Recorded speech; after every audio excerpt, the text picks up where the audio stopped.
तर मित्रांनो, आज बघणार आहोत आपण सरळ व्याज. त्याला पहिला प्रश्न, 1500चे दसादसे 20% दराने 73 दिवसाचे सरळ व्याज किती? चला, हे सरळ व्याजाचं सूत्र आहे.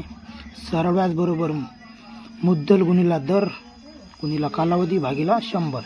मित्रांनो, आपण मांडणी केलेली आहे. सरळ व्याज बरोबर मुद्दल गुणिला दर कालावधी. 1500 रुपये मुद्दल झाली, 20% दर आला, कालावधी आपल्याला 73 दिवस आहे, ते होणार नाही म्हणून 73 भागिला 365. ते का बरं की एका वर्षात 365 दिवस असतात म्हणून. तर 73 × 73, 73 5 365. तर हे 1/5 आपल्याला लिहून घ्यावं लागेल.